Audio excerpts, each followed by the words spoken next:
అందరికీ. సో ఎలా ఉన్నారు? 2025 ప్రిలిమ్స్ ఎగ్జామ్ రాసిన వాళ్ళు కామెంట్ చేయండి అండ్ ఎలా రాసారో కూడా చెప్పండి. సో పేపర్ ఎలా అనిపించిందండి? నాకైతే మాత్రం కొంచెం టఫ్గా అనిపించింది కంపేర్ టు 2024. ఎందుకంటే క్వశ్చన్స్ చూస్తున్నప్పుడు మాత్రం చాలా ఈజీగా ఉన్నిందండి. కానీ ఆప్షనల్ దగ్గరకు వచ్చేటప్పటికి కొంచెం టఫర్ సైడ్లోనే ఉన్నది పేపర్. ఇంకా సైడ్ అయితే చాలా లెందీగా ఉన్నింది. సో క్వాంట్ చాలా టఫ్గా ఇచ్చాడు. సో దీన్ని బట్టి మనకు ఏమర్థమవుతుందంటే, so don't neglect CSAT. At least August September నుంచైనా మనం సీసాట్ ప్రిపరేషన్ ఖచ్చితంగా స్టార్ట్ చేయాల్సిందే.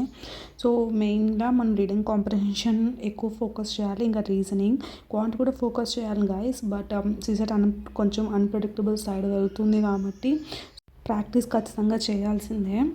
సో ఈరోజు నేను ఏం చేస్తున్నానంటే కొంచెం లేట్గానే స్టార్ట్ చేస్తున్నాను గైస్. ఐఎమ్ ఫిగరింగ్ అవుట్ అనమాట. సో టైమింగ్స్ అన్నీ నేను చెక్ చేసుకుంటున్నాను, ఏది ప్రొడక్టివిటీ నాకు బాగుంటుంది, నేను ప్రొడక్టివ్గా చేయగలుగుతానని చెప్పి.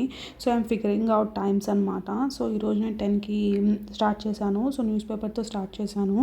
సో ఇక్కడ ఏం చేస్తున్నానంటే, ఇయర్ పేపర్ చూసిన తర్వాత నాకు ఏమనిపించిందంటే గైస్, న్యూస్ పేపర్లో మీకు ఏ టర్మ్ అయినా ఇంపార్టెంట్ అని అనిపిస్తే please note down it and search for yourself అనమాట.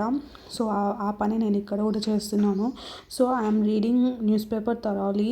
ఇంతకుముందు ఏంటంటే ఫాస్ట్ చదువుకొని వెళ్ళి కంపైలేషన్స్ మీద డిపెండ్ అవ్వడం కంటే కూడా మనం న్యూస్ పేపర్ కొంచెం మంచిగా చదివి, అంటే 40 minutes ఇచ్చేది ఒక 20 minutes ఎక్స్ట్రా టైం ఇచ్చి దాంట్లో ఇంపార్టెంట్ టాపిక్స్ అనేవి మనం నోట్ చేసుకొని, లైక్ వర్డ్స్, సో నోట్ చేసుకొని, లైక్ ఇప్పుడు న్యూస్ పేపర్లో క్యాస్ట్ సెన్సెస్ మీద జరుగుతుంది. సో కంపైలేషన్స్ కంటే మనం ఓన్గా క్యాస్ట్ సెన్సెస్ ఏంటి అని చెప్పి డే ఎండ్కి కనుక ఒక 20 minutes or half an hour పెట్టుకొని సో మనం ఓన్ సెర్చ్ చేసుకుంటే యూజ్ ఉంటుందని అనిపించింది. So I'm reading newspaper thoroughly అనమాట ఇక్కడ. సో ఈరోజు నేను ఏం చేశానంటే, just analysing my preparation guys. So 1.5 month నుంచి నేను ప్రిపరేషన్ చేస్తూనే ఉన్నాను. But up to the standard mark అనిపించలేదు. So I have given 1 day అనమాట ఈరోజు. సో అనలైజ్ చేసుకోవడానికి, సో ఎక్కడ ల్యాగ్ అవుతున్నానో, ఎక్కడ సాటిస్ఫాక్షన్ మిస్ అవుతుందని చెప్పి అనలైజ్ చేసుకుంటున్నాను.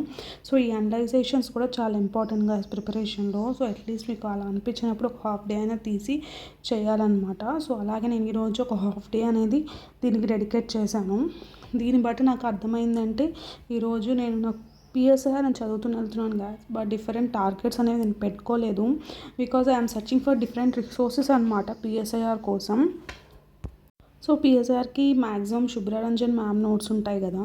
సో ఆల్రెడీ నేను 2019లో కోచింగ్ తీసుకున్నాను, ఆ మెటీరియల్ ఉంది. కానీ అంత సాటిస్ఫాక్షన్గా లేదు ఆ మెటీరియల్. సో శుభ్రరంజన్ మ్యామ్ నోట్స్ కూడా ఉంది. సో ఇప్పుడు నేను 2 years గ్యాప్ వచ్చింది నాకు. సో మార్కెట్లో చాలానే నోట్స్లో వచ్చాయి, లైక్ సూనియా ఐఏఎస్ మెటీరియల్ బాగుంది అంటున్నారు. ఇంకా ఓన్లీ ఐఏఎస్ది కూడా, పీడబ్ల్యూ ఓన్లీ ఐఏఎస్ది కూడా మెటీరియల్ బాగుంది అని చెప్పి అంటున్నారు. So I'm checking for different resources అనమాట. దాంతోపాటు I'm collecting it, like previous year questions అన్నీ కలెక్ట్ చేసి పెట్టుకున్నాను నేను టాపిక్ వైజ్గా. ఎన్ని క్వశ్చన్స్ ఏం ఇంపార్టెంట్ అని ఇక్కడ చూపిస్తున్నాను కదా. సో ఈ బుక్ అనమాట ప్రీవియస్ ఇయర్ క్వశ్చన్స్ది. సో ఏ ప్రిపరేషన్లో అయినా సరే, either it is mains, GS papers or optional, micro listing of the topics is very important guys. ఇది ఎప్పుడు వస్తుందంటే మీరు ప్రీవియస్ ఇయర్ క్వశ్చన్స్ చెక్ చేసినప్పుడే వస్తుంది. సో ఐ హ్యావ్ జెరాక్స్ తీసుకొని వచ్చి పెట్టుకున్నాను అనమాట, పిఎస్ఐఆర్ టాపిక్ మైక్రో లిస్టింగ్ అని చెప్పి. ఈ బుక్ నేను సపరేట్గా వీడియో చేస్తాను, ఎట్లా చూడాలి ఏంటి అని చెప్పి. ఇది నాకు సారథి ఐఏఎస్లో కనిపించింది గాయస్. ఇది బిపిఎస్ఆర్ ఫ్యాకల్టీ వివేక్ సార్ ఉన్నారు కదా. సో ఆ సార్ యొక్క టెలిగ్రామ్ ఛానల్లో కూడా ఉంటుంది. ఇది డౌన్లోడ్ చేసుకోవచ్చు మీరు. సో డౌన్లోడ్ చేసుకొని పక్కన పెట్టుకోండి. సో చదివినప్పుడల్లా ఒక టాపిక్ చదివినప్పుడు దాని ప్రీవియస్ ఇయర్ క్వశ్చన్స్ ఏంటి అని చెప్పి చెక్ చేసుకోండి, చాలా ఇంపార్టెంట్ ఉంటుంది.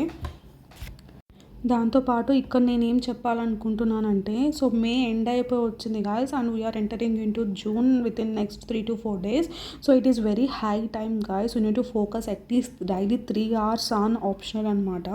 సో అట్లీస్ట్ ఒక 3 hours కంపల్సరీగా ఆప్షన్కి ఇస్తేనే అవుతుంది. సో అదే నేను ఇక్కడ నోట్ డౌన్ చేసుకుంటున్నాను. అట్లీస్ట్ ఇప్పుడు జూన్ నుంచి అక్టోబర్కి ఒక రీడింగ్ చదివి టాపిక్స్ని అర్థం చేసుకొని ఇంకా కొంచెం రివైజ్ చేసి నవంబర్ డిసెంబర్లో 2 months అయినా dedicated answer writing for PSIR అంటే నాకైతే పిఎస్ఐఆర్ ఆప్షనల్. సో మీ రెస్పెక్టివ్ ఆప్షనల్స్కి టైం కేటాయించండి. So it is very important. అదే నేను నోట్ అవుట్ చేసి పెట్టుకున్నాను. పేపర్లో నోట్ అవుట్ పెట్టుకుంటే అటు ఇటు వెళ్ళిపోతుంది కదా. సో ఒక డైరీ తీసుకొని దాంట్లో నోట్ డౌన్ చేసుకొని పెట్టుకున్నాను అనమాట. So June, July, August, September, October నేను ఒక రీడింగ్ అంటే చదివి అర్థం చేసుకొని ఇంకా కొన్ని డైలీ రివిజన్ చేస్తాం కదా, అలా చేసుకొని సో నవంబర్, డిసెంబర్లో ఖచ్చితంగా ప్రీవియస్ ఇయర్ క్వశ్చన్స్ అయినా సరే ఒక మోడల్ ఆన్సర్స్ ప్రిపేర్ చేద్దామని అనుకున్నాను. సో ఇదన్నమాట బ్రాడ్ ప్లాన్. నేను పేపర్ 1 పార్ట్ ఏ మాత్రం ఏ రోజు ఏం చదవాలి అని చెప్పి పక్కన రాసుకున్నాను guys. For example western political thought అంటే రేపు 28th కదా. సో 28, 29లో ప్లాటో కంప్లీట్ చేద్దాం అనుకున్నాను. అట్లీస్ట్ ఇక్కడ నేనేం చెప్తున్నానంటే 300 మార్క్స్ రావాలి అంటే పిఎస్ఐఆర్లో ఖచ్చితంగా ఇలాంటి స్ట్రాటజీ ఒకటి ఉండాలి. సో స్ట్రాటజీనే మనల్ని కన్సిస్టెన్సీగా చేస్తుందన్నమాట. If you're sincere to prepare this exam you need to definitely have strategy guys. So అదే నేను చెప్తున్నాను ఇక్కడ. So Plato, Aristotle, Machiavelli, so ఇలాంటి టాపిక్స్ అన్నీ కూడా నేను డేతో సహా నోట్ చేసి పెట్టుకున్నాను ఎప్పుడు లోపల కంప్లీట్ చేయాలని చెప్పి. సో బ్రాడ్గా పార్ట్ బి నాకు జూన్ 11th కల్లా కంప్లీట్ చేయాలనుకుంటున్నాను. సో ఆఫ్టర్ జూన్ 11th ఒక జూన్ 12, 13 అయినా బఫర్ టైం ఇచ్చి మళ్ళీ పార్ట్ బి స్టార్ట్ చేస్తాను. అట్లీస్ట్ జూలై 2nd week కల్లా నాకు పేపర్ 1 అనేది పూర్తిగా కంప్లీట్ అయిపోవాలి అని అనుకుంటున్నాను. ఇది బ్రాడ్ స్ట్రాటజీ అనమాట. దాని తర్వాత నేను పేపర్ 2 కూడా టైం డెడికేట్ చేయాలనుకుంటున్నాను. అట్లీస్ట్ సెప్టెంబర్ 1st, 2nd weekలో నాకు పేపర్ 2 కంప్లీట్ అయిపోవాలి. దాని తర్వాత సెప్టెంబర్ నుంచి అక్టోబర్ మధ్యలో లేకపోతే September end, October 1st week కల్లా నాకు పేపర్ 2B కూడా అయిపోవాలి. ఇదేంటంటే మొత్తం కరెంట్ బేస్డ్ ఉంటుంది కాబట్టి మనం ఆల్రెడీ కరెంట్ అఫైర్స్ ఫాలో అవుతున్నాం కాబట్టి సో ఈజీగా ఉండొచ్చు. సో ఎవరైనా పిఎస్ఐఆర్ గురించి ఆప్షన్ గురించి చెక్ చేయాలి అనుకుంటున్నారు, డౌట్ ఉంటే మైండ్లో నేను ఇదే చెప్తాను గైస్, గో ఫర్ ఇట్.